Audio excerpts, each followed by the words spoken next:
Dear students, Assalamu alaikum wa rahmatullahi wa barakatuh. Class 8 subject English.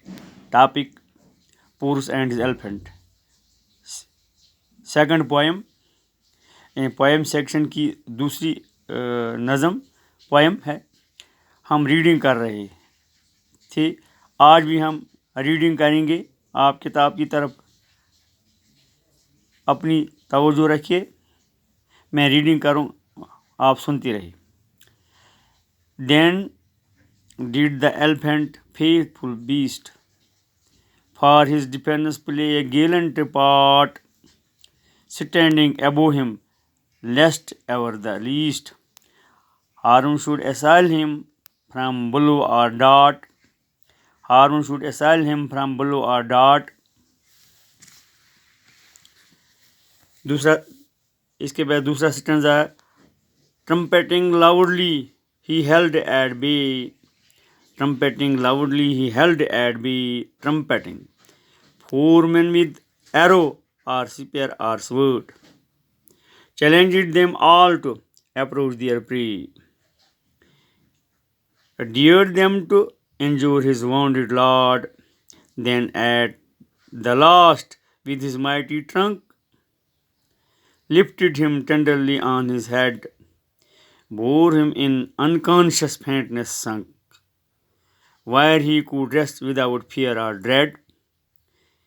Ah, these dumb things that but cry and punt, they too can love, for God made them so. Porus was saved, but his elephant died from his wounds. Thus the legends go. अब ये चार stanza की इन चार stanza की reading हमने पूरी की है. इसमें भी राइमिंग स्कीम है. ऊपर आप देखिए, bay, prey, sword, lord, sword, lord, trunk, sunk, head, dread, punt, elephant, so, go. इसी तरह जो पहला स्टेंजा हमने पढ़ा है, इसमें राइमिंग स्कीम है. राइमिंग वर्ड्स हैं बीस्ट, लीस्ट, पार्ट, डाट. Then did the elephant, faithful beast. हम पोरस और उसके हाथी की कहानी पढ़ रहे थे, मुताला कर रहे थे. जब पोरस लड़ाई के मैदान में अपने हाथी से नीचे गिर पड़ा, जख्मों की वजह से नीचे गिर पड़ा, तो हाथी ने क्या किया, उसके वफादार हाथी ने क्या किया, फॉर हिज डिफेंस प्ले गेलेंट पाल, उसकी हिफाजत के लिए उसने बहादुराना रोल अदा किया. गेलेंट ब्रेव पार्ट, यानी उसने brave part, gallant part, brave part अदा किया, यानी बहुत अच्छा पार्ट अदा किया, बहादुराना ऐसे पार्ट अदा किया, रोल अदा किया. Standing above him lest ever the least, वो इसके ऊपर बैठ गया, यानी अपने मालिक के ऊपर हो बैठ गया. पुरुष के ऊपर भी, पुरुष को अपने नीचे रखा, ताकि हार्म शुड असेल हिम फ्रॉम बिलो, ताकि इसको दुश्मनों के हमला से महफूज रहे, उसको कोई चोट ना आए, उस पर कोई तीर ना आए. बिलो से मुराद चोट, डार्ट से मुराद तीर या मिसाइल. तो दुश्मनों के हमलों से ताकि वो महफूज रहे, ताकि वो दुश्मन के हमलों से या नुकसान से महफूज रहे. इसके बाद trumpeting loudly he held at bay, यानी वो ज़ोर से चलाने लगा. यानी हम जानवरों की वजह ज़बान नहीं होती है, वो हमारी तरह बोल नहीं सकते हैं, लेकिन वो ज़ोर से चलाने लगे. लेकिन वो ज़ोर से चलाने लगा और अपने दुश्मन को पीछे रखा. Held at back to key back, held at back key back, और अपने दुश्मन को पीछे रखा. 4 men arrow or spear or sword, दुश्मन जो आगे थे, तीर लिए हुए, तलवारें लिए हुए आगे थे, मैदान जंग में आगे थे. Challenge them all to approach their prey, सबको चैलेंज दिया ताकि वो अपने शिकार के पास न पहुंच सकें. प्री शिकार, यानी हमला आवों से उसको बचाया, अपने मालिक को. Dared them to injure his wounded lord, ताकि वो उसके ज़ख्मी मालिक को तकलीफ न पहुंचाए, उसे ज़रूरत से काम लिया. Then at the last with his mighty tongue, लेकिन आखिरकार उसने अपनी माइटी टंग, बड़ी सूंड पर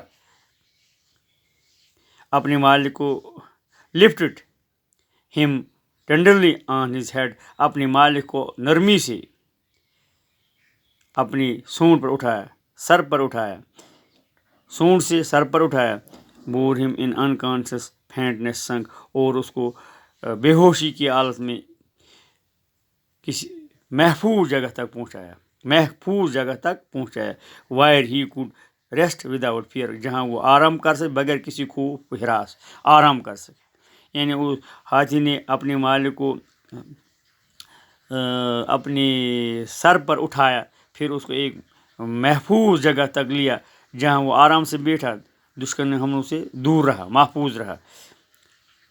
these dumb things that but cry in front, ये जो जानवर होते हैं बेजुबान जानवर होते हैं। इंसान के पास ज़बान होती है, इंसान के पास ज़बान है, इंसान ज़बान से इजहार कर सकता है, लेकिन जानवरों की ज़बान नहीं होती है, लेकिन फिर भी ये चलाते हैं और कराहते हैं। क्राई चलाते हैं, यानी जब उनको तकलीफ पहुंचती है या मुकाबला करते हैं तो ये चलाते हैं। पंट और कराहते हैं, ज़ोर से सांस लेते हैं और दुश्मन को दूर रहने को कहते हैं। They too can love for God made them so, वो भी जान इंसानों से मोहब्बत करते हैं। अल्लाह ताला ने उनको ऐसा बनाया कि वो भी, और God made them so, कि वो इंसानों के साथ मोहब्बत करते हैं, इंसानों की वफादारी करते हैं, फरमाबरदारी करते हैं। पुरुष was saved but his elephant, पुरुष बचाया गया लेकिन उसका हाथी जख्मों की ताब लगाकर died from his wounds, thus the legend go, जख्मों की ताब न लाकर मर गया। यानी इस तरह से ये स्टोरी ख़त्म होती है। यानी हाथी ने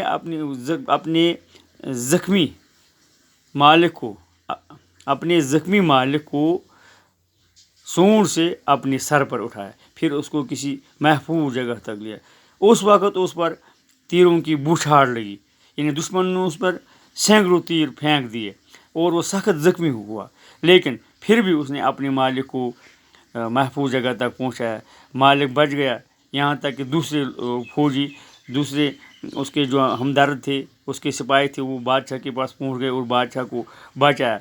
लेकिन हाथी बेचारा ज़ख्मों की ताब न लाकर मर गया। ये थी रीडिंग, आज हमने रीडिंग कंप्लीट की है। इंशाल्लाह बाकी सवालात वगैरह वो कल करेंगे।